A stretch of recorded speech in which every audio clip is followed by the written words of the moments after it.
Para aqueles que não sabem, estão de férias e férias merecidas, né? Que durante esses dias você possa estar orando pela casa pastoral, né? Para Deus estar renovando as forças deles ali e que eles possam voltar realmente descansados, renovados, para estar, né, apacentando esse rebanho que somos nós. Amém? Gostaria de chamar aqui o nosso querido irmão Valdir, que vai ser boca de Deus aqui para nós, vai falar os nossos corações. Aleluia. Discípulo direto do pastor Ricardo, vai ser a boca de Deus. Amém? Você pode levantar e levantar as suas mãos também aqui em direção à vida do Valdir, para nós abençoarmos a vida dele. Pai, nós te louvamos, Senhor. Exaltamos o teu santo nome, ó Deus. E te agradecemos, ó Deus, pela vida do Valdir, Senhor. Deus, pois ele disse, Senhor, eis-me aqui, ó Deus. E o Senhor tem capacitado, ó Deus, tem acrescentado dia após dia na vida dele, Senhor. Deus, que o Senhor possa usar a vida do meu irmão, ó Pai, com graça, com ousadia, e que ele venha falar aos nossos corações aquilo que nós precisamos ouvir, não aquilo que nós queremos, ó Deus. Espírito Santo, tenha liberdade aqui em nosso meio, ó Pai. Nós te louvamos e te agradecemos pela vida dele, em nome de Jesus. Amém.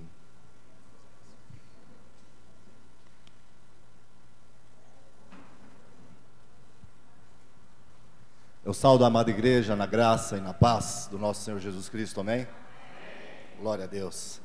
Amado, antes que você se assente, abra sua Bíblia comigo, no livro de Tiago.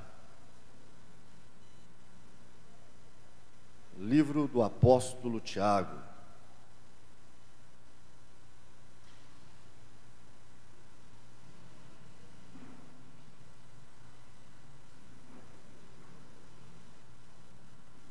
Aleluia. Tiago, no capítulo de número 1, versículo de número 19. Quantos acharam, dêem glória a Deus. Aleluia. E olha o que diz: sabeis estas coisas, meus amados irmãos.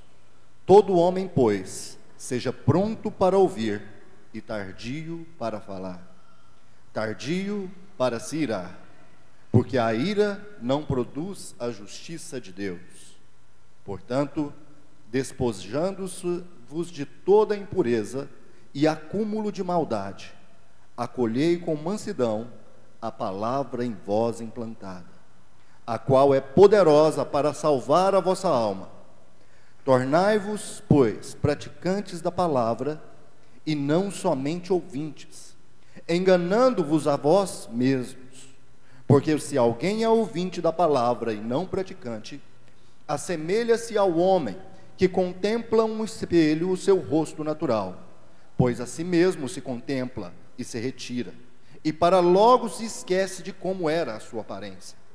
Mas aquele que considera atentamente na lei perfeita, lei da liberdade, e nela persevera, não sendo ouvinte negligente, mas operoso praticante, esse será bem-aventurado no que realizar. Se alguém supõe ser religioso, deixando-te de refrear a língua, antes enganando o próprio coração, a sua religião é vã. A religião pura e sem mácula para com o nosso Deus e Pai é esta: visitar os órfãos e as viúvas nas suas tribulações, e a si mesmo guardar-te incontaminadamente do mundo. Glória a Deus. Você pode se sentar. Ok?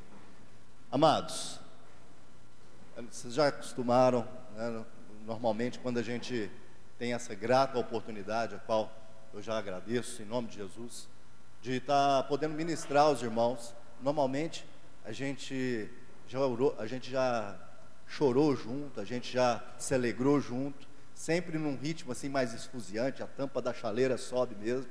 É esse o nosso estilo, é assim que a gente aprendeu a fazer, e muito dificilmente a gente sai desse estilo. Todavia, hoje, né, nós temos uma incumbência especial, e eu quero desde já trazer expectativa ao seu coração, porque a mensagem de hoje, ela foi construída a 6 mãos. A 6 mãos. Pastor Ricardo me deu a direção, falou: olha, usa esse texto. Vai por esse caminho, eu creio que vai ser bênção. Quantos aqui têm sido abençoados nesses cultos de manhã, onde nós temos aprendido aqui a palavra de Deus? Nas últimas 2, 3 semanas, o pastor tem dado direções muito específicas, de uma forma didática, que aliás está na veia dele, a docência, não é? E a gente tem se enchido nesse tempo. Pois bem, então hoje nós vamos adotar a mesma linha. Essa manhã nós vamos adotar uma linha mais didática. Nós vamos aprender um pouco com a palavra de Deus. Aqueles que porventura não têm tanta intimidade com as folhas da Bíblia, hoje vão sair daqui craque, que nós vamos manusear ela bastante, amém? Aleluia. Nós estamos em 2013, que é o ano da Bíblia. O ano da Bíblia. Ela que nos dá o nosso norte, ela que nos dá a nossa direção, porque ela não contém a palavra de Deus, mas ela é a palavra de Deus, e portanto é ela que nos dá o alimento, aquele que nós precisamos para romper no nosso dia a dia. Pois bem, mas eu disse que essa palavra ela foi construída a 6 mãos. 2 foram as mãos do pastor Ricardo, que me deu a direção. A segunda foram as minhas próprias, não é? Que com muita humildade eu gostaria de trazer algumas evidências que eu acabei encontrando dentro desse texto. E as outras 2, essa que faz toda a diferença. Disse Paulo uma certa vez que não importa se Paulo plantou, se Apolo regou, o importante é que o Espírito Santo deu o crescimento. Pois bem, essas outras 2 mãos que construíram essa mensagem foi o Espírito Santo de Deus. Quantos se alegram com isso? Então, querido, abra seu coração nessa manhã. O Espírito Santo de Deus vai falar com você. Seu coração está aberto? Então, baixe sua cabeça por mais uma vez. Comece a se colocar na presença do Senhor. Começa a se quebrantar na presença de Deus. Começa a pedir para Deus regar a terra seca do seu coração. O que está te afligindo tanto, que até agora te impediu de você se derramar na presença dEle? O que é que está te impedindo? Será que foi alguma mágoa, alguma angústia? Será que foi alguém que te importunou, algum problema financeiro, alguma dívida que está te aguardando amanhã e você já está com o coração turbado por causa disso? Se prepara aí, meu irmão. Algo especial Deus tem para você. Pai, no nome de Jesus, eu clamo a Ti nesta hora. Senhor, quebranta os nossos corações agora. Senhor, passa agora do Teu vento aqui, Senhor. Que nós possamos estar inteiramente prontos a ouvir a Tua palavra.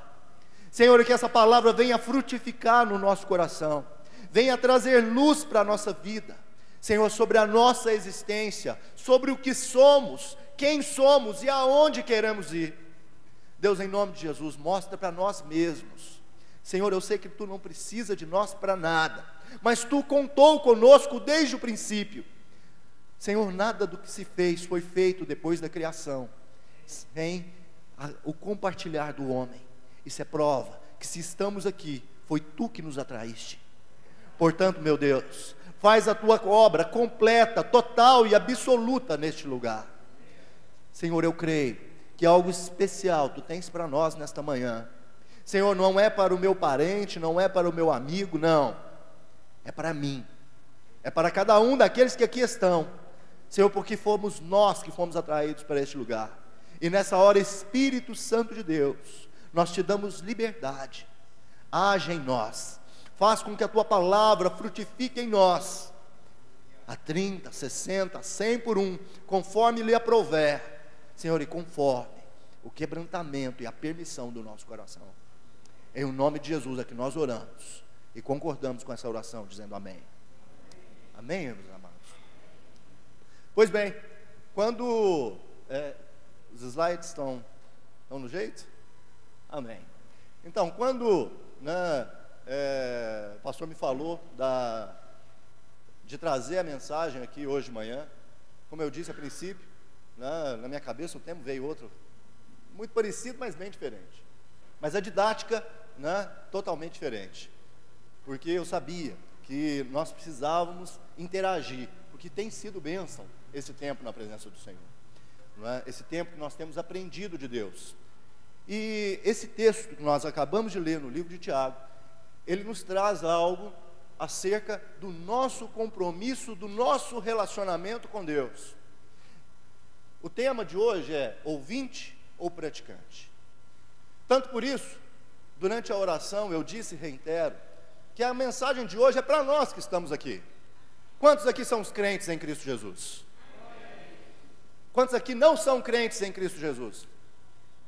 Então todos que aqui estamos, somos crentes em Cristo. Aqueles que não são crentes em Cristo, não são nem ouvintes da palavra, que dirá praticantes. É ou não é?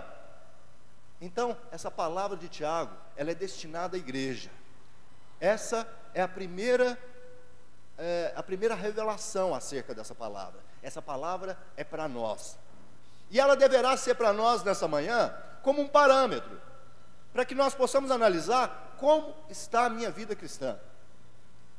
Alguns tópicos que nós vamos pontuar durante a mensagem vão nos servir como parâmetro, como serviram para mim, para fazer uma autoanálise de como está a minha vida cristã com Deus. Pois bem, passa adiante para mim, por favor, meu irmão. Censo de 2010. Esse censo, ele trouxe para nós algumas informações muito importantes acerca do panorama cristão no Brasil. Abre mais um aí para mim.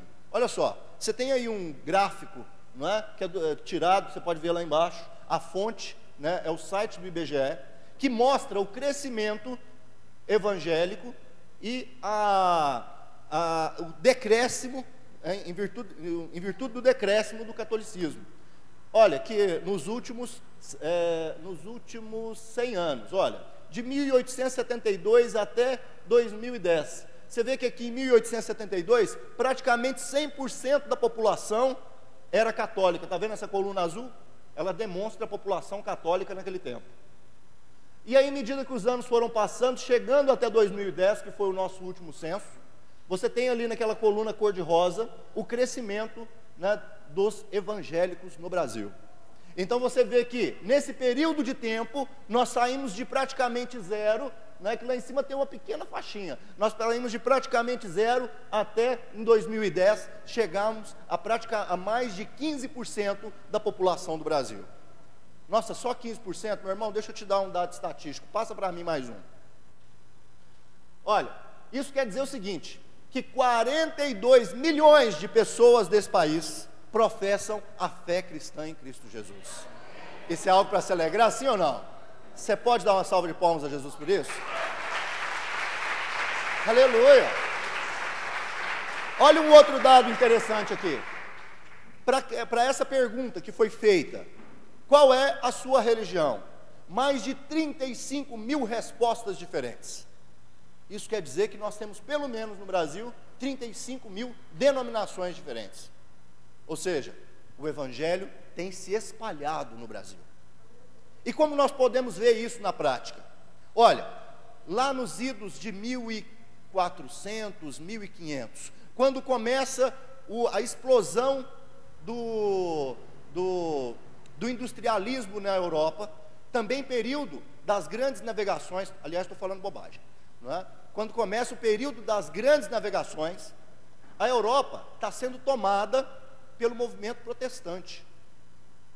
O catolicismo está em baixa, a igreja está se dividindo entre ortodoxos, não é, que vão se reunir lá na região da Turquia, não é, e os católicos apostólicos romanos, que ficam ali sediados, então, na Europa. Religião que passa a ser predominante em virtude das grandes navegações, impulsionada, inclusive, né, por esse movimento que aconteceu no passado e acontece nos dias de hoje, que foi a queda do catolicismo. O catolicismo, ele começa a perder o seu espaço, e ali, ele começa a ter que abrir novas fronteiras, abrir novos lugares, ele teria que se implantar em outros lugares, e a Europa começa então a viver o avivamento, né, do protestantismo, e passa a ser então o centro do mundo, o centro das grandes navegações, o centro econômico do mundo. O maior poder estava sobre a nação europeia. Será que é por acaso isso?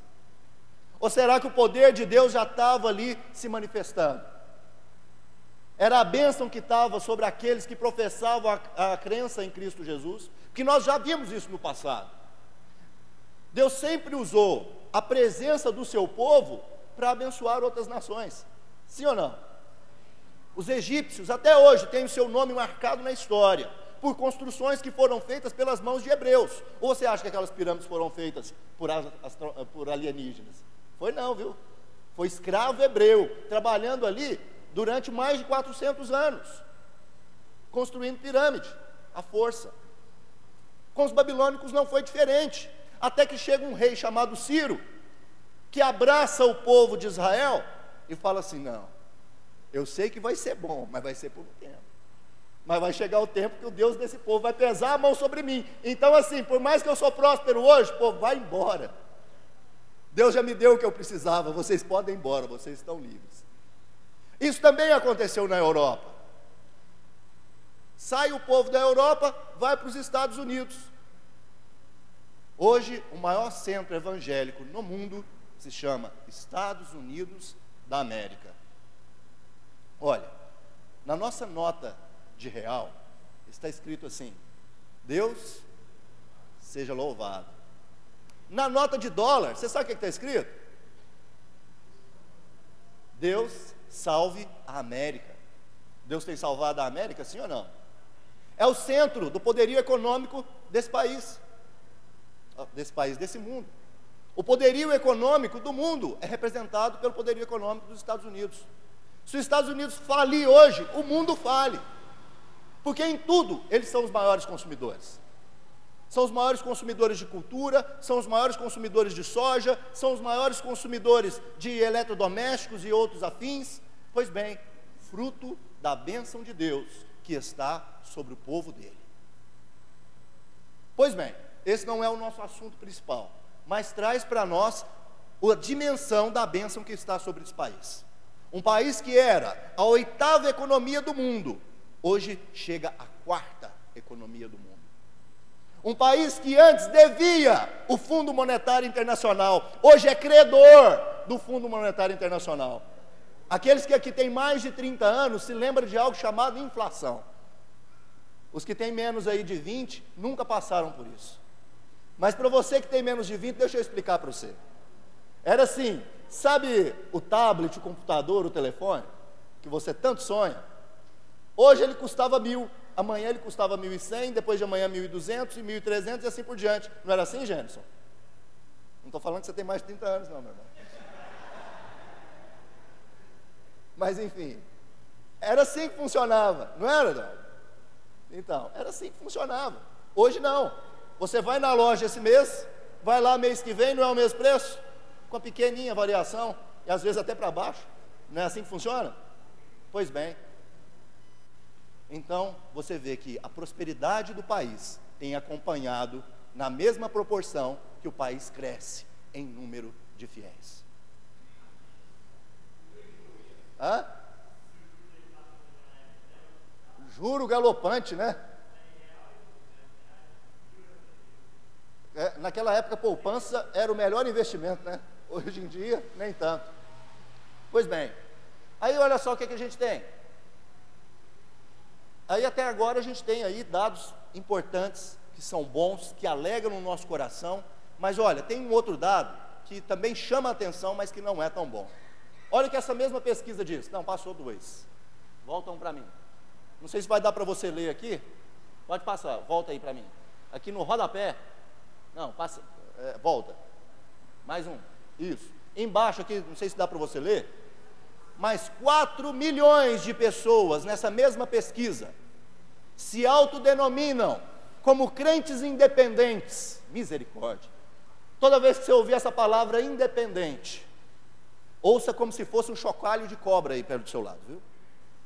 Que quem é crente em Cristo Jesus não é independente. No mínimo tem que ser dependente de Jesus. E se a palavra diz que se eu não amo o meu irmão que eu vejo, eu não posso amar a Deus que eu não vejo, então eu não sou dependente de ninguém.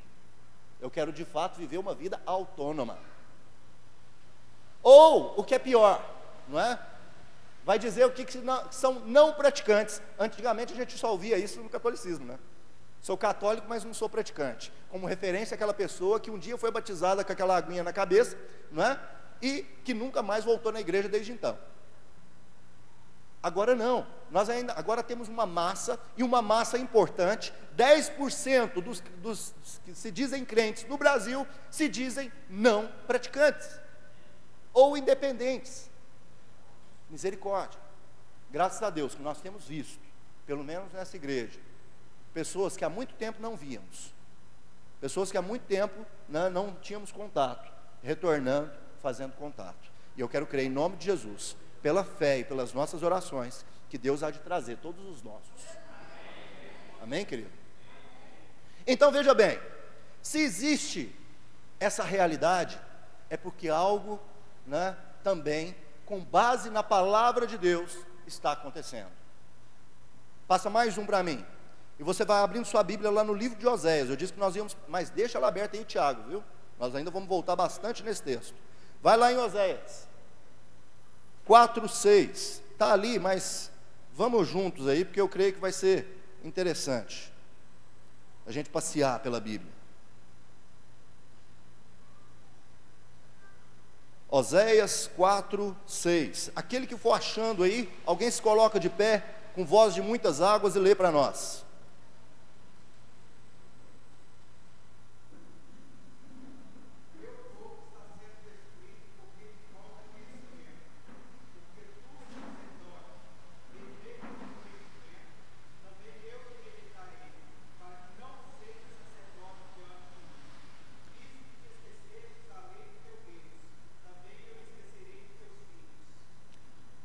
Amém. Nós vemos então que o que tem acontecido no Brasil, muito obrigado, viu, Anderson? Perdão. O que tem acontecido no Brasil, essa massa que tem se apostatado da fé, não é por acaso. Aliás, nada acontece por acaso, tudo é por permissão ou por direção de Deus. Então, nesse caso também não é por acaso. Da mesma forma que Deus te atraiu, Ele também hoje te chama a atenção. O contrário, o caminho contrário também pode acontecer. O texto que nós lemos de Tiago, ele nos dá base para fazer algumas constatações que nos levam a crer que existe um processo, existem situações que nós podemos identificar na nossa vida para que nos tornam possíveis apóstatas da fé, possíveis que hoje adoram e amanhã escarnecem, possíveis pessoas que hoje são bênção e amanhã pode ser maldição. Eu creio em nome de Jesus que se Deus está trazendo essa palavra aqui no dia de hoje, nenhum dos que está aqui vai um dia, pelo menos cogitar na possibilidade de se apostatar. Antes, pelo contrário, Deus hoje vai estar consolidando a sua fé e te trazendo oportunidade de se reconciliar em áreas que talvez você nem sabia que precisasse. Amém, querido? Passa mais um para mim, por favor. Nossa, eu nem abri o esboço até agora. Enquanto ele abre aí o próximo. Aí nós vemos a primeira característica: regenerado ou deteriorado. Eu quero fazer menção com você do livro de Gênesis. Lá no Gênesis, quando Deus faz a criação, Ele coloca uma árvore no centro do jardim, sim ou não? E dessa árvore o que Ele diz? Que não comereis, porque o dia que comerdes certamente morrerás. E essa árvore, ela representa para nós o quê? O pecado, a desobediência. Representa também a ação por justiça própria, a independência. Por isso eu disse para você, que toda vez que você ouvir essa palavra, independência, ou que você pensar em tomar alguma atitude, principalmente no que tange a sua vida espiritual, sem a cobertura do seu líder, do seu pastor, algo muito importante está acontecendo na sua vida, e é algo que não é bom. Porque o homem, quando resolveu agir por independência, ele contraiu para si um mal, que não era nem para mim e nem para você experimentar, que se chama morte. Isso explica, porque tanto nós choramos, porque tanto nós lamentamos a morte de um ente querido, apesar de que todos nós aqui temos a plena convicção de que um dia, esse dia vai chegar. Vai ou não vai? Um dia vai chegar, mas nós não conseguimos nos conformar com isso. Sabe por quê, querido? O drive, o dispositivo que era para ter sido colocado em você, destinado à morte, ele não foi colocado. Deus subtraiu essa peça. Você não tem esse drive. Está igual o computador ali no fundo. Tem hora que funciona, né, João? Tem hora que não funciona. Ele não foi preparado para certas coisas. Você não foi preparado para morrer. Por isso você sofre tanto. Por isso eu sofro tanto. Por isso dói tanto. Só que Deus é maravilhoso demais. Veja lá, Tiago 1,18. Vamos ler de novo esse versículo. Olha o que diz. Pois segundo o seu querer, Ele nos gerou. Pelo que Ele gerou? Na minha Bíblia está assim, palavra da verdade, para que fôssemos como que primícias da sua criatura. Glória a Deus, querido. Você pode dar um glória a Deus por isso? Pelo que Ele te gerou? Pela sua palavra. Ele te gerou. Essa geração que o apóstolo está se referindo aqui não é a primeira geração, que a primeira ele fez com as mãos. Ele está falando da palavra que te atraiu, que te constrangeu, que quando entrou no seu coração, você não entendia o que estava acontecendo. Você só sabia que você não conseguia mais ficar longe desse Jesus, que um dia te amou com tanto amor. Querido, essa é a verdade de Deus para nós. Você um dia esteve morto, mas hoje está regenerado. Passa mais um para mim, por favor, querido. Só mais um. Isso. Efésios capítulo 2 e versículo de número 1. Quem achou, pode se levantar e ler para nós, por favor. Efésios 2, 1.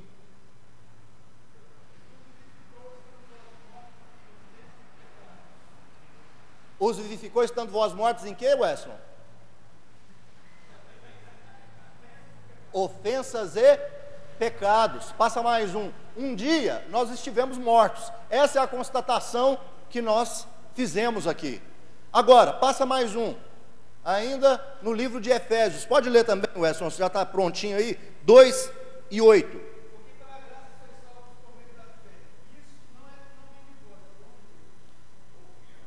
Pela graça sois salvos por meio da fé. Então, o mesmo que um dia constatou, olha, vocês vão morrer, e de fato nós morremos.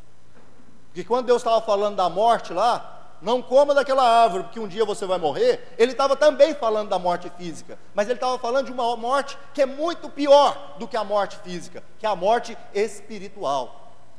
Sabe, você foi feito corpo, alma e espírito, ou espírito, alma e corpo.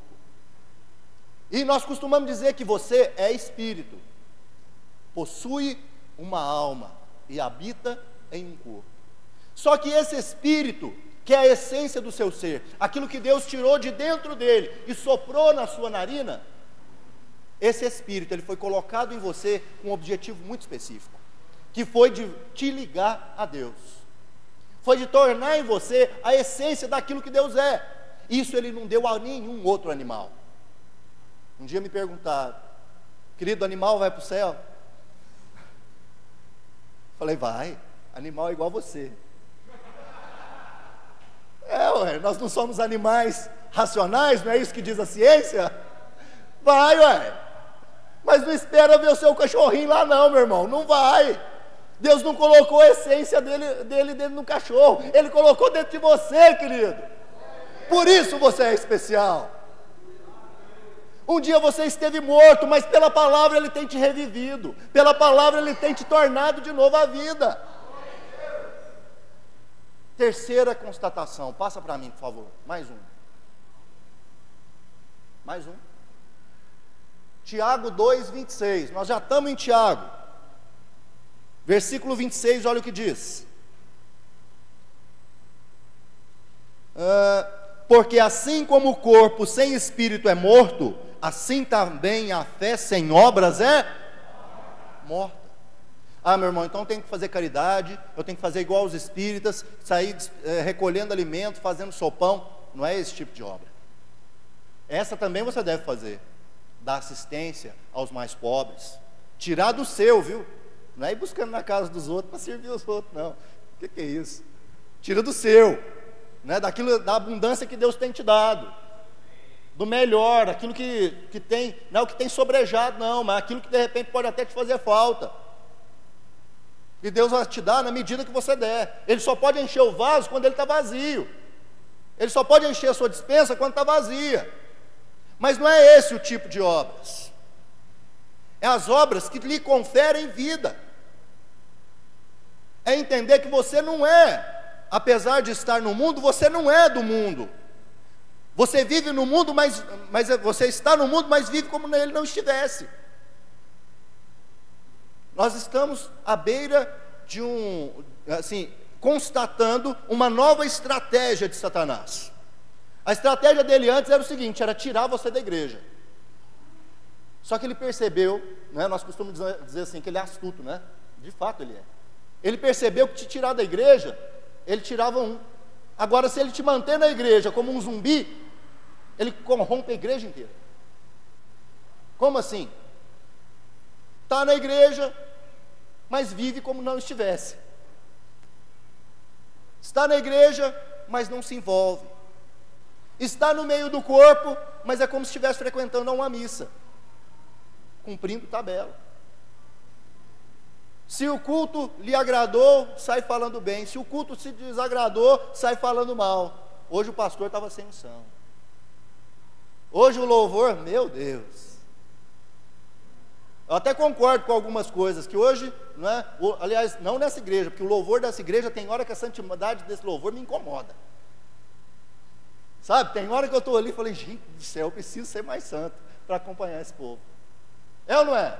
Quem tem sido abençoado pelo louvor dessa igreja? Nós temos visto aqui moveres tremendos durante o louvor. Quinta-feira, a penúltima, na hora que eu subi no altar para pregar, eu falei, meu Deus, me dá graça para não atrapalhar esse culto, né? Se eu puder não atrapalhar, já está bom demais. Lá fora nós temos visto, sim, uma quantidade de cantores sem unção. Antigamente o som era cativo de Deus, agora é livre, né? Entendeu? Mas preocupação com o show, com o espetáculo, e muito pouco com a consagração, com levar as pessoas a um confrontamento, que vai gerar nelas tamanha fé, que traz elas a presença de um Deus vivo.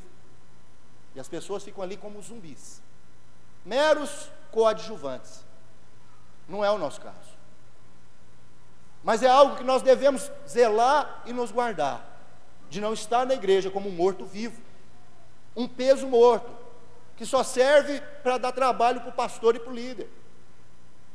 Crente que trabalha, não dá trabalho. Ninguém é tão pequeno que não possa cooperar. Ninguém é tão inculto que não possa ensinar. Ninguém pode dizer de si próprio, eu não tenho nada a oferecer. Eu quero te dizer uma coisa nesse dia. Se Deus, que é Deus, preferiu contar com você, e prova disso é que você está aqui, quem é você para dizer menos de você do que o próprio Deus já disse? Quem é você para decretar sua falência? Quem é você para falar que você não pode? Quem é você? Deus te colocou nesse lugar.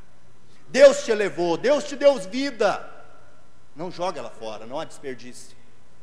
Antes, porém, como diz o texto, porque assim como o corpo sem espírito está morto, assim também a fé sem obras é morta. Começa a se movimentar aí, meu irmão. Começa a requerer de Deus. Aonde é que eu preciso agir? Passando adiante, segunda constatação. Será que eu sou ouvinte ou se eu sou praticante? Olha, lá em Tessalonicenses, no capítulo 5 e versículo 23, pode passar aí que esse texto está aí, já vamos ler juntos aqui. Aliás, perdão. 1 Coríntios 11, 30. Quem achou, abre para mim, por favor.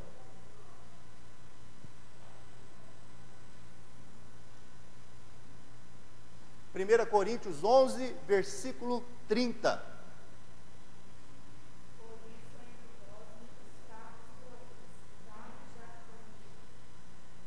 Por isso há entre vós muitos que e muitos que dormem. Olha, lá em Tessalonicenses 5:23 também está escrito assim: e o mesmo Deus da paz vos santifica em tudo, e todo o vosso espírito, alma e corpo sejam plenamente conservados, irrepreensíveis, para a vinda de nosso Senhor Jesus Cristo. 1 Tessalonicenses 5:23. Nossa salvação, pode voltar. Nossa salvação, ela está sendo desenvolvida. Como é que eu sei disso? Você acha que se sua salvação já tivesse plena, completa, absoluta, Deus ia ficar dando bobeira com você aqui? Ele já tinha te levado, meu irmão. De duas uma, ele tinha te arrebatado, né? Quantos aqui não foram no encontro com Deus? Todos aqui foram no encontro com Deus? Todos?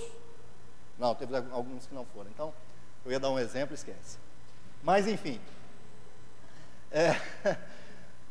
Deus não ia ficar dando bobeira com você aqui não, meu irmão. Já tinha te levado. Então nossa salvação ela está sendo desenvolvida. Nesse texto que nós vimos aqui de 1 Coríntios 11, 30, a constatação é essa: que há muitos no nosso meio que estão doentes, fracos, e alguns que já até, a palavra dormir ali é morrer mesmo, viu? Já morreram espiritualmente, não estão mais no nosso meio. Agora, o texto de 1 Tessalonicenses, ele diz o seguinte: que o mesmo Deus, ele vai nos santificar no nosso corpo, na nossa alma e no nosso espírito. Nós nos dissemos que nós somos corpo, alma e espírito. Então, no primeiro contato que nós temos com Deus, o nosso espírito é vivificado, porque aquilo que não estava morto, mas ele estava ali, né, quase que no estado de coma, não é? Ele passa a ter vida de novo, e eu começo de novo a ouvir a voz de Deus. Sabe quando o pastor falou para você assim: olha, se você entendeu essa palavra, vem aqui na frente. Você quer voltar para Jesus, você quer reconhecer Jesus como seu Senhor e Salvador. Pensa nisso há 1 ano, 2 anos atrás. Era quase impossível, sim ou não? Era ou não? Era quase impossível. Alguns aqui até mais tempo, né, gente? Mas então, era quase impossível. Mas quando chega a hora, Deus fala com você. Deus às vezes mandou várias pessoas falarem com você nesse intercurso de tempo. Todavia, foi aquele dia que ele esperou, que ele falou: não, é esse o dia que eu vou resgatar a Flávia, é esse o dia que eu vou pegar o Eduardo, é esse o dia que eu vou pegar a Andressa, e por aí vai. É aquele dia. Naquele dia seu espírito estava vivificado, você ouviu a voz de Deus. Isso é contínuo. Aí a sua alma começa a ser trabalhada. A sua alma são os seus sentimentos, aquilo que você é.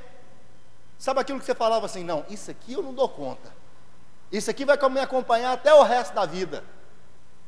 Mas aí vem os testemunhos de irmãos que de repente fumavam, não sei durante quanto tempo, né, irmã? Irmã Zefinha, quantos anos fumando, irmã? Zefinha, posso falar porque é testemunha, ela já deu aqui nesse altar. Quantos anos a irmã fumou? 30 e poucos anos. De repente, de um dia para o outro, ela fala assim: esse é o último, joga fora, acabou. Você pode glorificar o nome do Senhor pela vida dela, meu irmão? Isso é bênção demais, querido. Isso é graça. Isso é só Deus que faz, que muda a história do homem. Só que Deus, ele é tão maravilhoso que Ele faz isso na medida que nós o permitimos. Ele não entra e invade como o diabo faz. O diabo, ele entra na sua vida, né, arrombando. Ele mete o pé na porta, entra para dentro e faz aquela devassa. E você no começo até acha bom, mas depois, quando ele sai, aliás, ele não sai, ele fica ali rindo da sua cara. Mas quando ele termina, quando ele completa a obra dele, ele deixa só os cacos, só os bagaços. Isso quando não ceifa a vida do sujeito. Não é assim que funciona? Pois é, mas com Deus não. Ele vai agir na sua medida, na sua intensidade, na medida da sua entrega. Meu irmão, não tem tempo estabelecido para o agir de Deus. Quem estabelece esse tempo é você mesmo. Você que vai determinar se a sua casa daqui a 1 ano vai ser uma célula. Você que vai determinar se você vai ser um líder de célula daqui a 1 ano. Você que vai determinar se daqui a um ano você vai estar nesse altar também pregando. Você que vai determinar se você vai ser pastor de multidões, assim como é o pastor Ricardo hoje. É você que determina isso. E se a sua vida não está crescendo nesse sentido, algo também está errado. Algo precisa ser transformado, algo precisa ser aprimorado. A vida do crente, ela tem que ser um crescimento. Alguém disse nesse altar que a nossa vida, ela tem que ser uma sucessão de sucessos que se sucedem sucessivamente sem cessar.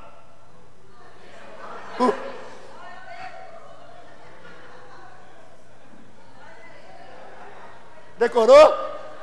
Repete então. Mas a sua vida tem que ser isso, meu irmão. É isso que a sua vida tem que ser. Ela tem que estar em constante crescimento. Começa a fazer uma análise da sua vida aí, como é que está? Eu estou crescendo? Ou estou estagnado? Ou pior, estou regredindo? Faça essa análise. Passando adiante. Zeloso ou hipócrita? Pode, tá aí, isso. Zeloso ou hipócrita? Dá mais um tique aí, deixa eu ver se aparece. Isso, mais um. Gente, fiz isso ontem à noite, de repente, por isso que ficou um pouquinho ruim. Mas enfim, olha o que diz, Apocalipse 3:19. Eu repreendo e castigo a todos quanto amo. Se pois, repete aí, se pois, e arrepende-te.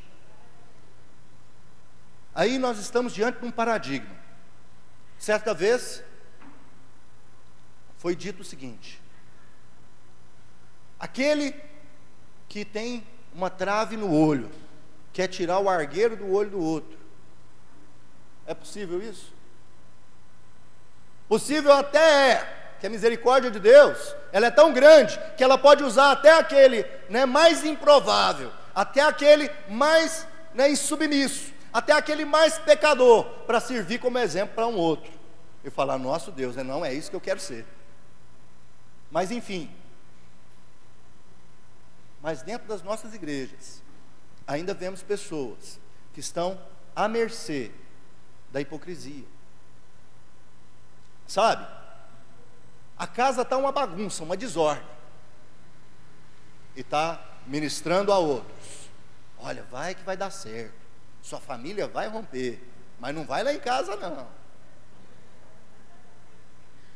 Sabe? Quer ter notícia do irmão, meu irmão? Quer saber como é que é a vida do irmão? Vai no vizinho. Não vai no outro irmão não, porque os irmãos são tão misericordiosos. Hoje, a irmã falou para mim assim, nossa, meu irmão, seu café está muito doce. Eu falei, é o seu ponto de vista. Quer ver? Peguei o Mateus, coração mais puro dessa igreja que eu conheço. Falei, Mateus, meu café tá bom? Falei, tá ótimo. Falei, tá vendo? É o seu ponto de vista, meu irmão. Tudo é ponto de vista. Quer saber do irmão? Vai no vizinho. Você vai saber como é que é a vida do irmão. Meu irmão, ser zeloso é se arrepender continuamente. O arrependimento, ele não é só num dia, ele é contínuo, ele deve ser um ato contínuo na sua vida. Porque, vou mais uma vez reiterar, se você estivesse pronto, se eu estivesse pronto, Deus não estava dando bobeira conosco aqui, Ele já tinha nos levado. Outro dia, aliás ontem mesmo, eu vi uma reportagem, uma tragédia, não me lembro onde foi, um caminhão desgovernado atinge uma senhora com o seu neto, não é? E os dois vêm a óbito. O curioso, eu não tinha visto na reportagem, minha esposa me falou. Na hora que ela me falou, eu falei, entendi tudo. Ela me disse assim, ela estava indo para a igreja. Meu irmão, naquela hora, me veio uma paz no coração. Foi como se Deus tivesse me falado assim, estou trazendo para a verdadeira igreja. A igreja gloriosa, aquela bendita, aquela que está subindo comigo, eu estou trazendo para mim, fique em paz aí. Se eu usei um caminhão, se eu usei uma arma de fogo, se eu usei o que for, porque a condição, o que aconteceu era muito improvável. Um caminhão carregado com 300 toneladas de açúcar, não, esse que é muito, né? 30, né? 30 toneladas, 30, 100 vezes é por minha conta, já estou multiplicando aqui o negócio. Mas veja bem, 30 toneladas de açúcar saiu do seu curso para ir vender esse açúcar clandestinamente parte da carga clandestinamente numa padaria. E aí para o caminhão mal estacionado, um motorista experiente, e o caminhão vem a descer e pegar essa senhora. Isso é acaso, meu irmão? Você pode dizer que isso é acaso? A palavra diz: Deus é que dá todas essas coisas, tanto as boas quanto as ruins. Eu ia citar um outro exemplo na mesma linha, mas eu não vou falar porque você vai ver ele lá no encontro com Deus. Você que vai determinar o seu tempo aqui nessa terra, já dissemos isso. Mas isso passa também pelo zelo que você tem com a palavra de Deus. Como é que está a sua vida com Deus, enquanto ministro do Senhor? Você está vivendo verdadeiramente aquilo que prega? Você está interagindo com o Senhor num nível tão intenso que as pessoas que estão a seu redor dão o mesmo testemunho daquelas que não te conhecem? Ontem no supermercado o irmão virou para mim e falou: nossa, meu irmão, lá em casa está difícil. Eu falei: tá, meu irmão, tá. Pois é. É porque os de casa a gente tem que ganhar no testemunho. Os de fora a gente ganha na palavra. Agora os de casa é no testemunho. Fica firme, irmão. Se na sua casa está difícil, Deus há de te dar graça. E vai ser através do seu testemunho. Sê, pois, zeloso e arrepende-te. Passando adiante. Última constatação: livre ou escravo? Olha, passando mais um. Só mais um. Isso. Vamos para falar de liberdade ou escravidão, nós vamos usar essa palavrinha aqui: ética. Nós ouvimos muito falar disso, de ética comercial, de ética no ministério, de ética na educação. E são vários as aplicações da ética. Ética jurídica, não é, Anderson? Você tem ética em todos os setores. Ética é um conjunto de padrões e regras, de formas de agir em determinadas situações, que te levam a ser aceito ou não aceito, bom ou ruim, características inerentes do bem ou do mal. Mas a ética, ela é uma ciência que vem sendo estudada por filósofos desde a antiguidade. E o curioso, que a ética, os princípios éticos que nós temos hoje, tanto da lei moral, quanto da lei judicial, quanto também da aplicabilidade no nosso dia a dia, todos eles, pelo menos os bons, têm base na palavra de Deus. Existe uma ciência chamada exegese, que se dedica a extrair dos textos aquilo que realmente eles querem dizer. Isso é aplicado no direito, isso é aplicado para a palavra de Deus, isso é aplicado também na pedagogia, em todas as áreas isso é aplicado. Mas é algo que vem de muito mais antigo, lá do povo israelita, que antes não tinha nem escritura, tinha somente a palavra, e transmitia isso de um para outro, de uma geração para outra, dioturnamente. Não se esqueciam. Talvez por isso, uma das características que levou Deus a escolher o povo de Israel e não o outro, essa capacidade de interagir com as informações, de guardar as informações, de transmitir elas com realidade, com verdade. Pois bem, mas a ética, definindo ética, passa mais um para mim. Essa aí é a definição categórica da ética. Mas vamos nos prender aqui a essa última frase. Nesse sentido, ética pode ser definida como a ciência que estuda a conduta humana e a moral, e a qualidade desta conduta, que quando julga-se do ponto de vista do bem ou do mal. A ética, ela é importante para hoje nos traçar um paralelo, se somos livres ou se somos escravos. Vou dar um exemplo muito prático aqui hoje. Você pega hoje, anteontem eu estava com o meu gerente, e estava sobre a mesa o maço de cigarro dele. Eu peguei aquele maço de cigarro e comecei a ler enquanto ele estava no telefone. Ministério da Saúde adverte: fumar causa câncer. Do outro lado, uma foto de uma pessoa deitada no chão e ao lado dela diversos tipos de droga. Do outro lado escrito assim: esse produto contém níveis de alcatrão e de nicotina de tanto. De outro lugar escrito assim: não existem níveis seguros para utilização desse produto. Poxa vida, que coisa, né? Você consumiria um produto assim, meu irmão? Se você vai lá no supermercado, tem lá aquela picanha. Quantos gostam aqui de picanha? Mas ela está com todas essas informações. Você leva para casa, Dilson? Você leva, Daniel? Não, né? Ninguém leva. Mas nós temos visto o mundo renegar tudo isso em função de um prazer transitório, em função de um prazer que você coloca para dentro, daqui a pouco você já está precisando de mais. E aquilo me chamou tanta atenção. Tem uma outra aqui também. Quantos aqui tem menos de 13 anos? Vou jogar a informação aqui, depois os líderes de jovens se viram com ela. Pesquisei no Facebook essa semana. Está escrito assim lá, no termo de uso: se você tem menos de 13 anos, está lá no Facebook, pode procurar, está lá. Menos de 13. Se você tem menos de 13 anos, não deve usar Facebook. Está escrito lá, não sou eu que estou dizendo. O Facebook disse isso, eu só estou te passando a informação. Pois bem, se algo que o próprio mundo joga fora, se algo que o próprio mundo condena, por que existem tantas pessoas escravas disso? Por que existem tantas pessoas escravas das drogas? Por que existem tantas pessoas escravas da bebida? Essas são os problemas físicos que nós vemos a olho nu. Mas e aqueles que nós não vemos? Pessoas escravas do pecado, da internet. Esse é um pecado que nós não vemos, mas estão escravas ali.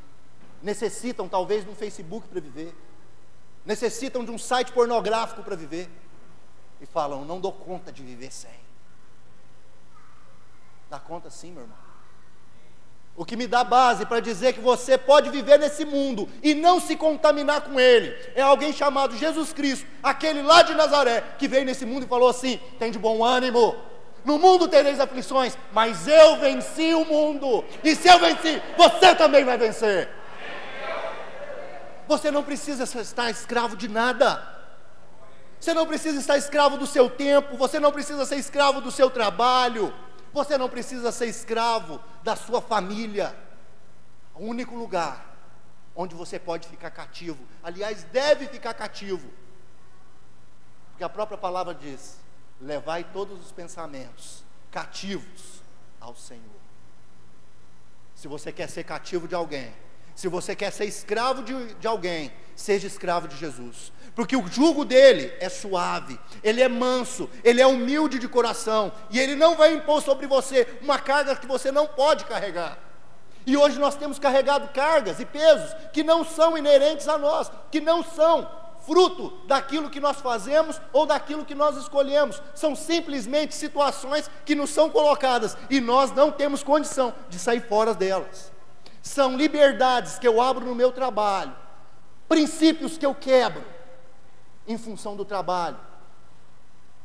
Mas crente não faz isso, mas se eu não fizer eu perco meu emprego. Mas tem um gato lá na minha casa. Mas minha família gosta tanto. E aí você vai abrindo brecha. Mas meu filho, eu já entendi que ele não pode ter Facebook antes dos 13 anos, mas ele gosta tanto. Eu já entendi que eu devo regrar o meu filho, trazer ele sob disciplina, mas ele gosta tanto. Escravo. Escravo.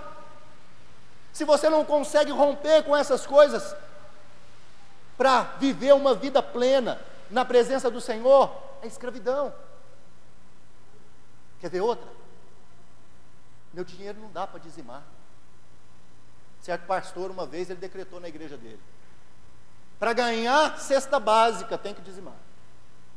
A igreja tinha essa prática, de dar cesta básica. Ele falou assim: para ser alguém que vai ser agraciado com a cesta básica, tem que ser dizimista.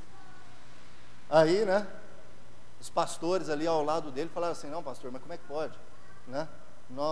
O irmão não tem nem, está tendo que pegar a cesta básica, está passando dificuldade, como é que nós vamos cobrar o dízimo do irmão? Meu irmão, ele não está ganhando cesta básica? Tá. Então ele pode dizimar do fubá, do açúcar, do feijão, do arroz, do óleo. Ele pode dizimar. Ninguém é tão pobre que não possa dar. Falamos aqui alguns princípios também. Ninguém é tão indouto que não possa ensinar. Ninguém é tão inútil que não possa ajudar. Todos somos levantados com esse propósito. Você não pode ser escravo do seu dinheiro, meu irmão. Não pode ser escravo do seu dinheiro. Se o seu dinheiro está te privando do prazer e da graça de ofertar na casa do Senhor, isso é uma triste constatação. Você também é escravo do dinheiro. Querido, lá em... Passa para mim mais uma, por favor. Mais uma. Tiago 2, de 8 a 10. Olha o que diz: todavia, se cumprirdes conforme a Escritura, a lei real, amarás o teu próximo como a ti mesmo, bem fazeis. Mas se fazeis acepção de pessoas, cometeis pecado, e sois redarguidos pela lei como transgressores. Porque qualquer que guardar toda a lei e tropeçar em um só ponto, tornou-se culpado de todos. Porque aquele que disse, não cometerás adultério, também disse, não matarás. Se tu, pois, não cometeres adultérios, mas matares, estás feito transgressor da lei. Pois bem, vamos até aí.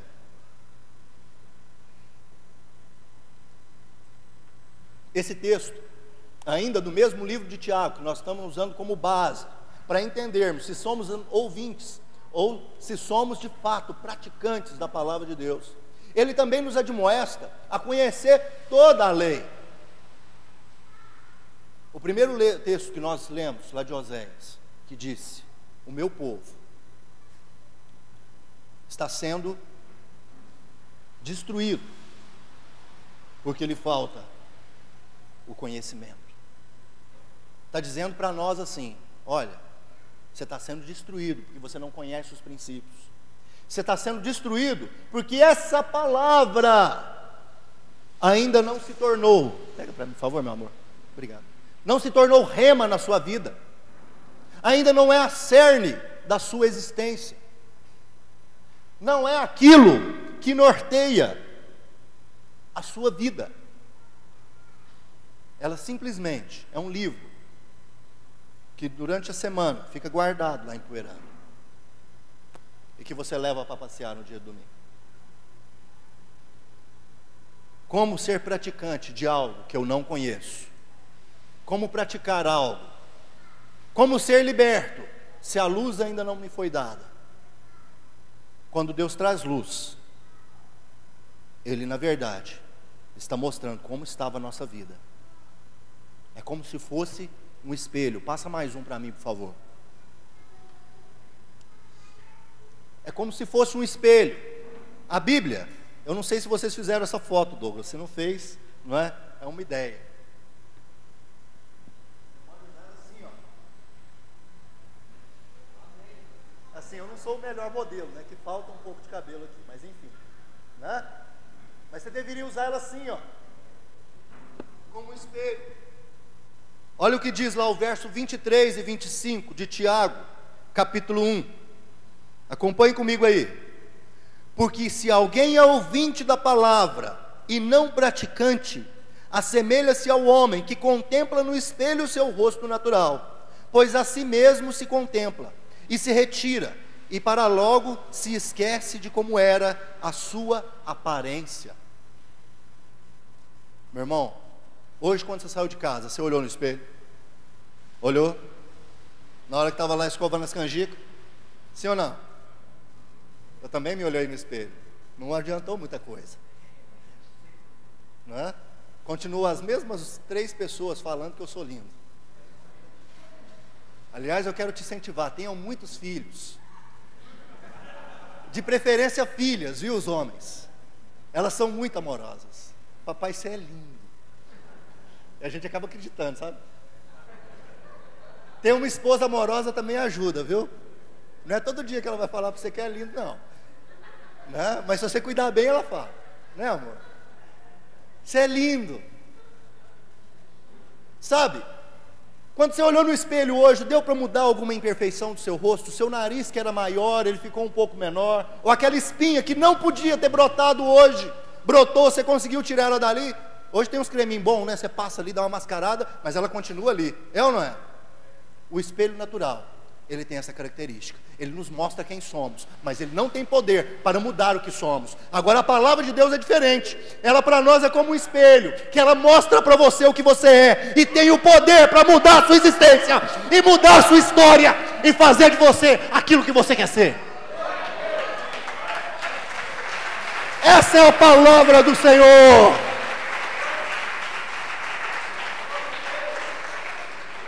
É ela que muda a sua existência, é ela que muda a sua história.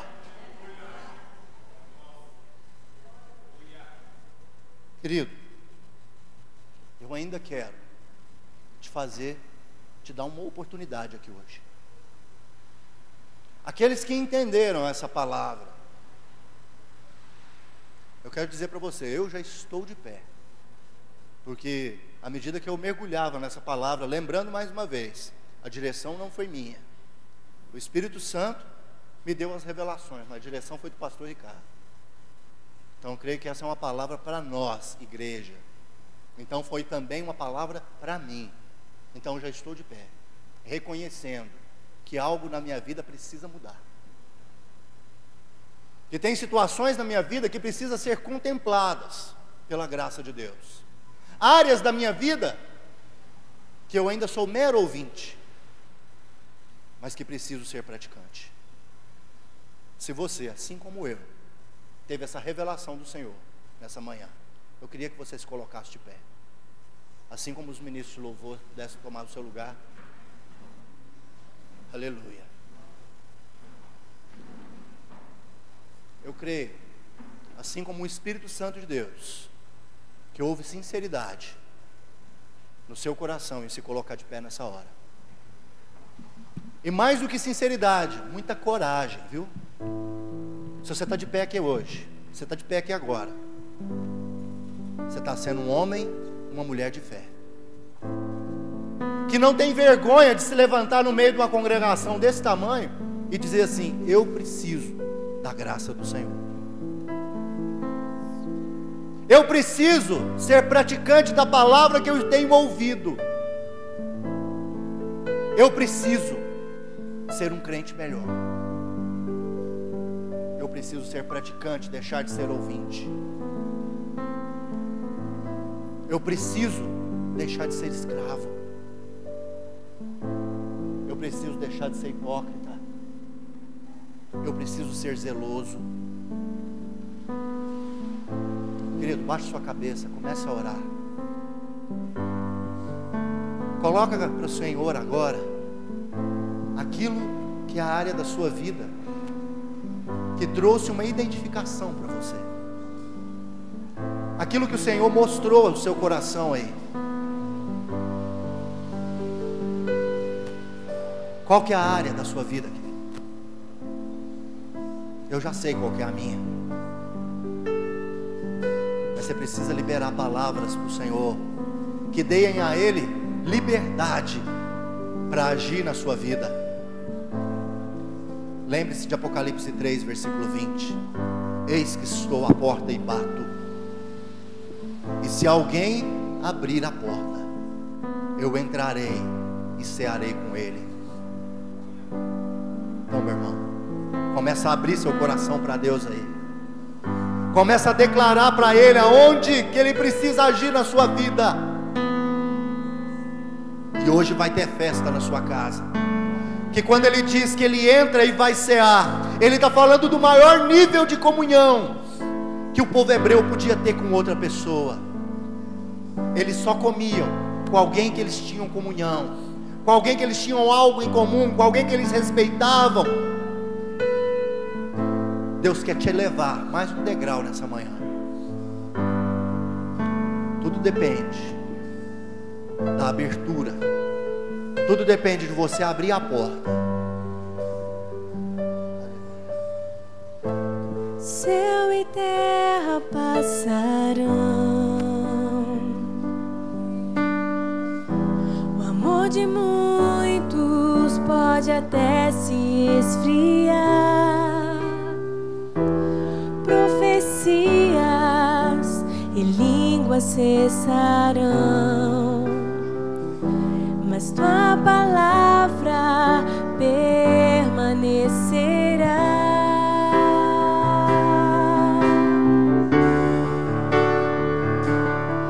Eu encontrei tua palavra, Senhor. Eu encontrei tua palavra, Senhor. Eu encontrei tua palavra, Senhor, e a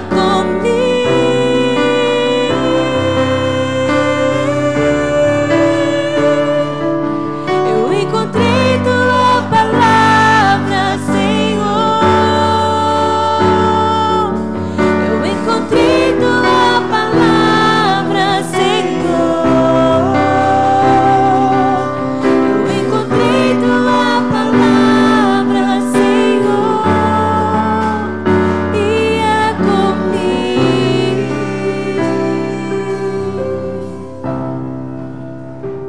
Pai, no nome de Jesus, eu rogo agora, Senhor, como ministro do Senhor, delegado, Senhor, nesta manhã, que Tu venha agora, Senhor, com poder e com misericórdia.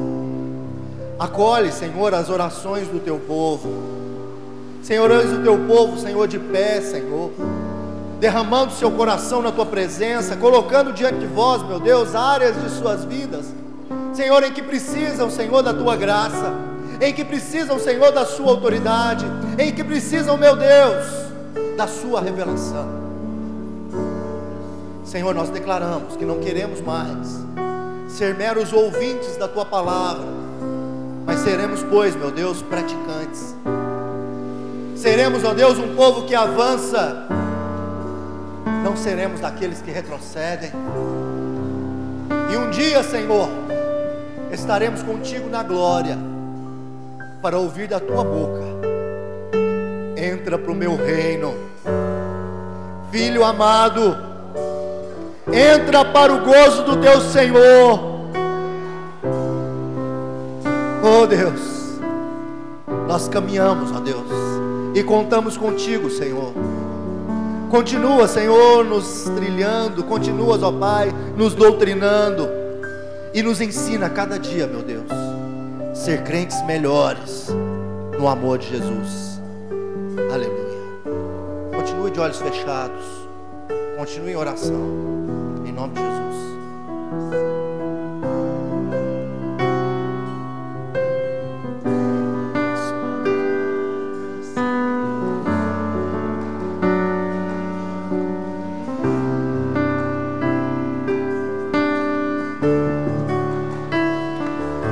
Eu encontrei tua palavra, Senhor. Eu encontrei tua palavra, Senhor. Eu encontrei tua palavra, Senhor, e a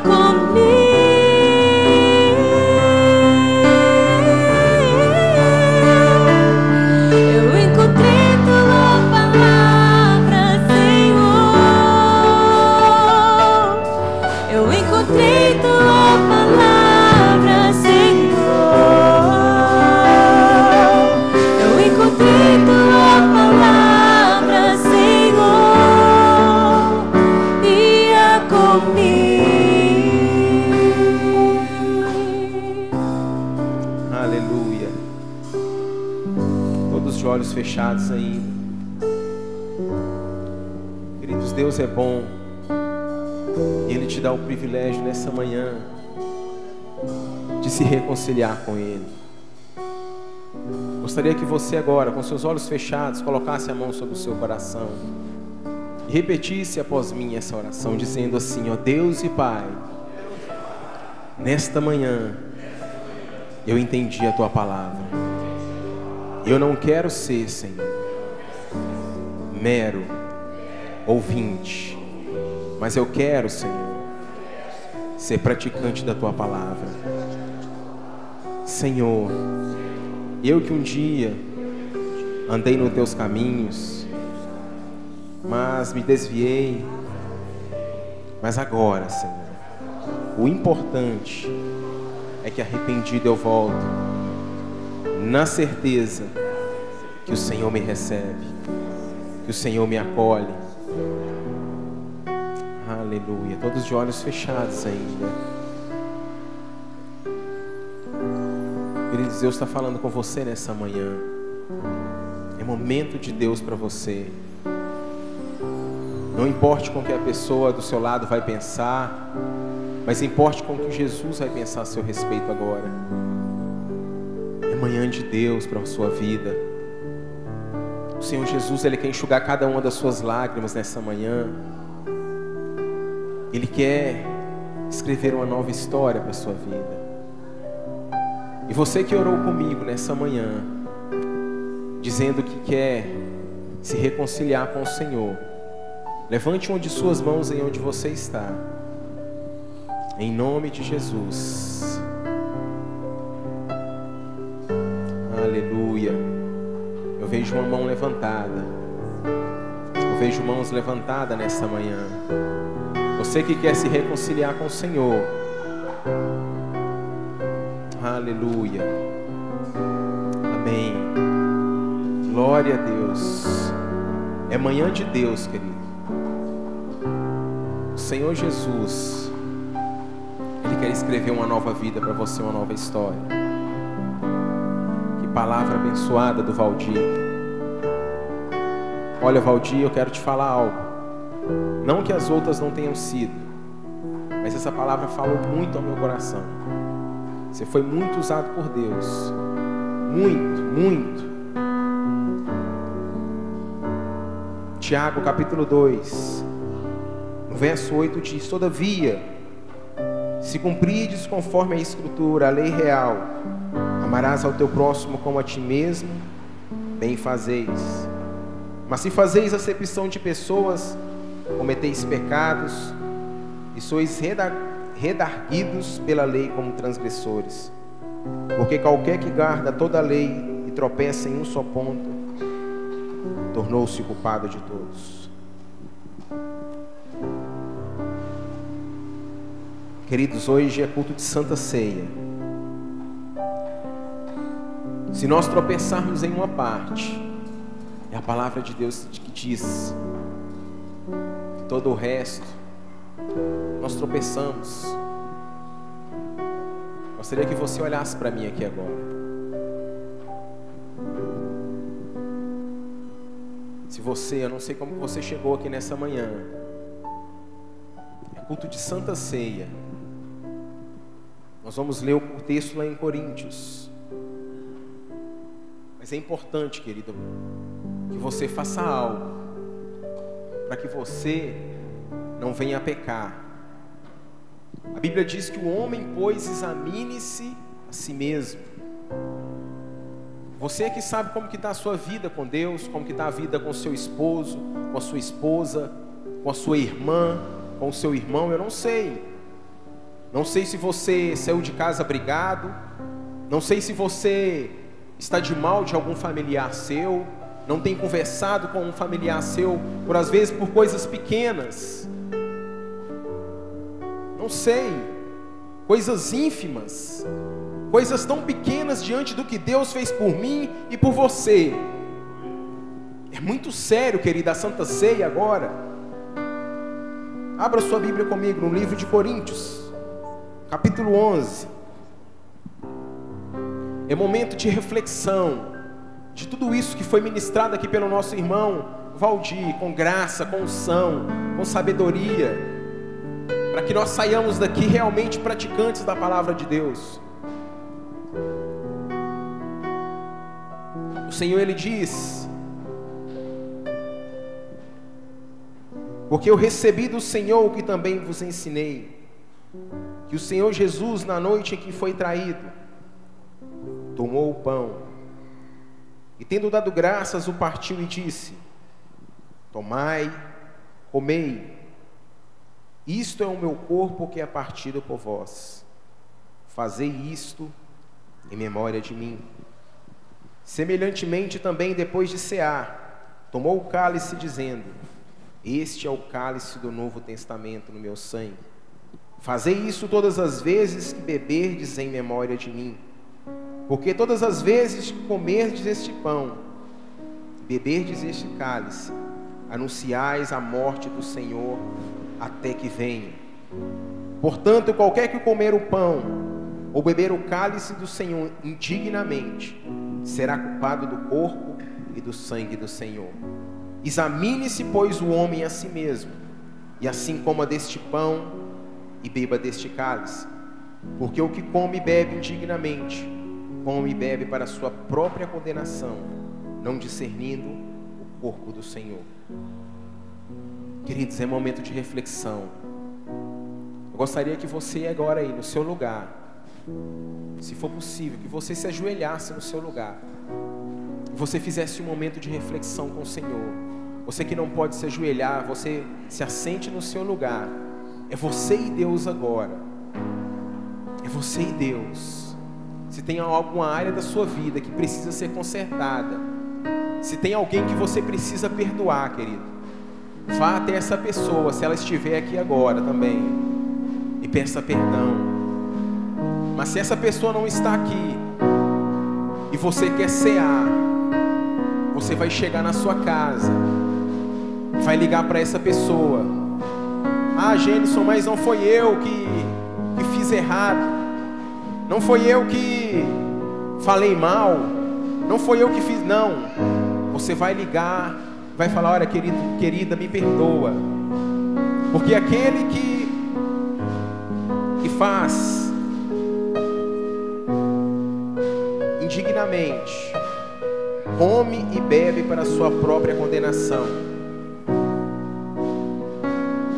Porque dando graças, o partiu e disse: tomai, comei, isto é o meu corpo que é partido por vós. Fazei isso em memória de mim. Fale com o Senhor nessa hora. Teu sangue leva-me além, a todas as alturas, onde ouço a tua voz. Fala de tua justiça e pela minha vida, Jesus, este é o teu sangue.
Gostaria que você se colocasse de pé agora, em nome de Jesus. Vou pedir para que os diáconos distribuam o pão e o vinho. E tendo dado graças, o partiu e disse: tomai, comei, isto é o meu corpo que é partido por vós. Fazei isso em memória de mim. Queridos, quando nós fazemos isso em memória do Senhor, é como se nós estivéssemos ali, como que na água do batismo, declarando e confessando, só que de uma forma diferente, confessando e declarando por uma forma exterior, que a salvação, ela veio através de Jesus. Nós fazemos isso em memória do Senhor. Nós fazemos isso em memória do Senhor. A ceia do Senhor, queridos, ela não é simplesmente uma lembrança ou um ritual, mas ela é uma confissão ativa, viva, que tudo aquilo que Jesus Ele fez ali na cruz do Calvário valeu a pena. É isso que nós estamos fazendo aqui agora, quando nós fazemos isso em memória do Senhor. Você pode pegar o seu pão agora,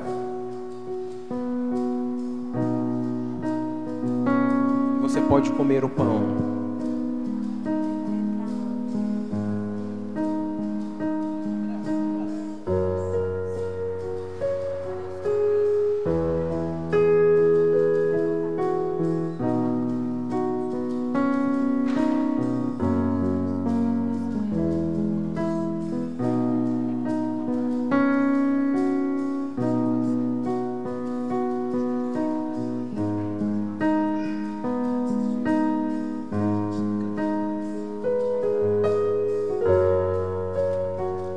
Semelhantemente também, depois de cear, tomou o cálice. Pegue o seu cálice e levante, dizendo: este é o cálice do Novo Testamento no meu sangue. Fazei isso todas as vezes que beberdes em memória de mim. Porque todas as vezes que comerdes esse pão e beberdes esse cálice, anunciais a morte do Senhor até que Ele venha. Pega o seu cálice aí agora. Se você quiser trocar com o seu irmão que está do seu lado, você pode ficar na liberdade, você pode trocar. E beba do cálice em nome de Jesus.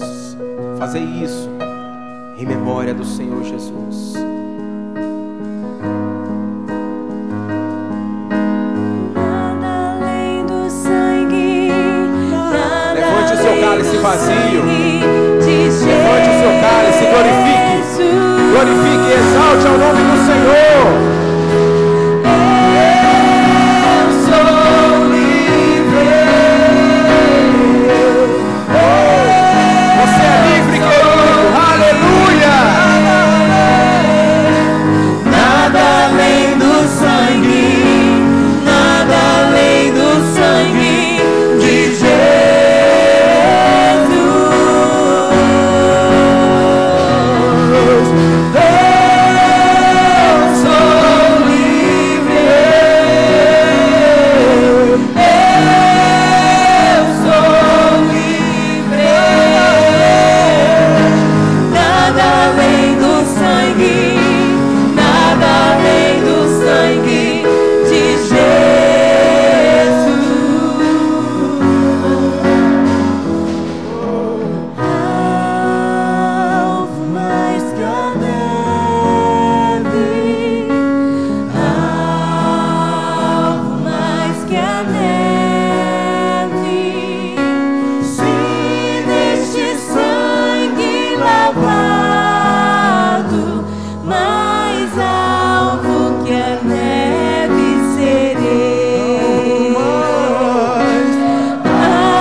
Aplauda o Senhor porque Ele é digno.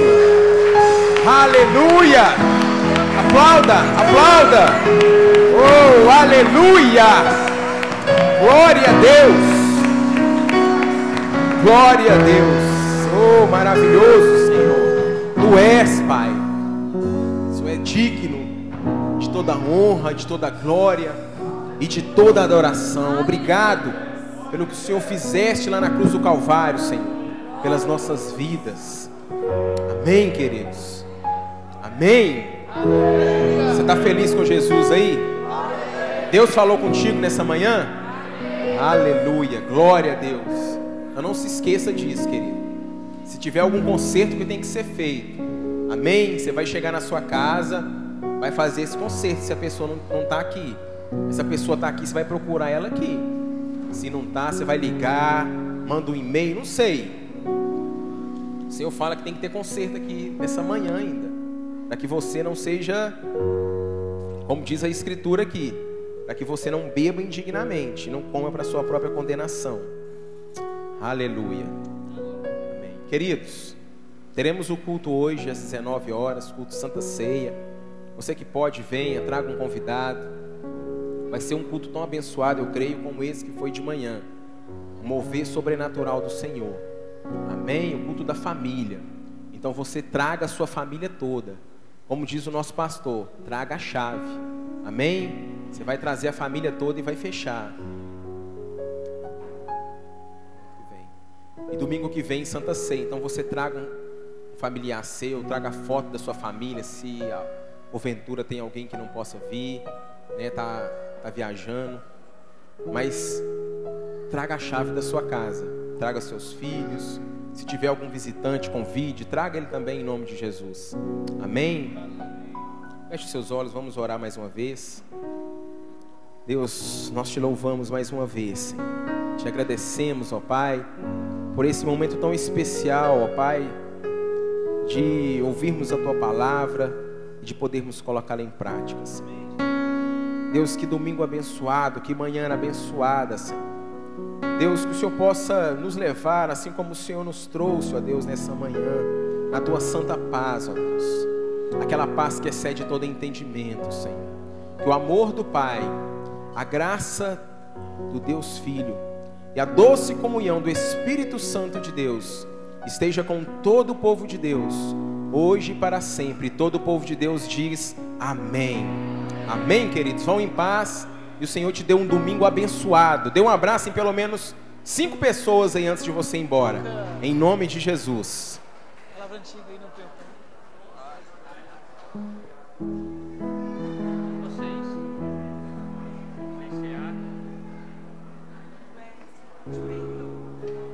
Oi, tá filmando, Jean? Ainda? Pastor, estamos com muita saudade de você, viu? Pastor Ricardo, pastora Ana, a igreja manda um abraço para vocês e volta logo, em nome de Jesus. Mas aproveite, descanse.